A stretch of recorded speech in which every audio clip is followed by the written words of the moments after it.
Bah, dans tous les cas, quand vous rentrez dans une campagne comme celle des élections législatives, l'objectif c'est de la gagner, quel que soit le président. Non, mais je posais la question par rapport à Marine Le Pen. Bah Ce oui, serait mieux mais d'être en même si Marine cohabitation Le Pen avec. avait, j'ai compris la question, mais si Madame Le Pen avait gagné, on n'allait pas vous dire pour autant qu'on avait envie de perdre les élections législatives. Donc, il me semble que ce soir, Marine Le Pen n'a pas réussi à s'emparer du pays. Ça, c'est une bonne nouvelle.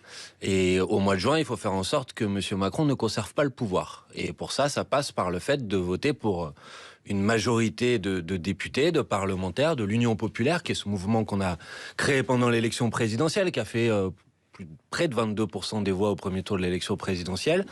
Et il faut que celles et ceux qui nous écoutent sachent que la bataille n'est pas terminée, que la partie n'est pas finie. Toutes celles et ceux qui sont déçus, qui sont inquiets, qui se demandent qu'est-ce qu'on va faire face au réchauffement climatique, qui sont inquiets de leurs conditions de vie sociale, eh ben, on leur dit, au mois de juin, vous avez effectivement l'opportunité d'avoir un troisième tour. Le président de la République est aujourd'hui élu dans des conditions de rejet, de défiance, sans aucun enthousiasme en réalité. Ce qui s'est passé dans ce deuxième tour, c'est un vote par défaut et par contrainte. Et donc à partir de ce moment-là, je ne considère pas, contrairement d'ailleurs à ce que j'ai entendu juste tout à l'heure avec Monsieur Guérini, je ne considère pas qu'on puisse dire que la réélection du président de la République lui donne un enthousiasme ou une légitimité totale pour appliquer son programme. Et donc à partir de ce moment-là, il est normal que les questions qu'on n'a pas tranchées aux élections présidentielles, on les mette dans la campagne des élections législatives. Il ne s'agit pas pour Jean-Luc Mélenchon d'être Premier ministre pour être Premier ministre.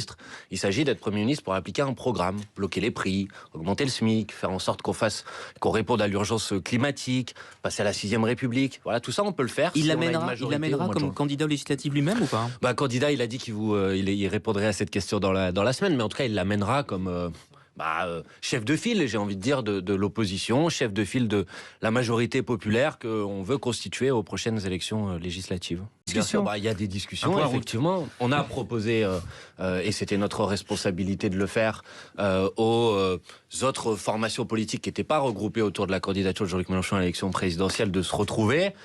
Pas pour faire une union classique, mais pour se retrouver autour d'un programme, de propositions concrètes. On a mis notre programme, l'avenir en commun, sur la table. On a dit, venez. Bien sûr, c'est pas à prendre ou à laisser. Bien sûr, on peut discuter sur certains points. Mais retrouvons-nous autour de ce programme. Retrouvons-nous autour de cette stratégie. Et pour l'instant, ça prend ou ça prend pas? On discute. C'est pas ici que je peux vous dire, malheureusement, encore que ça le fait. Mais on y travaille. Et je pense que dans les prochains jours, j'espère en tout cas qu'on pourra annoncer de bonnes nouvelles.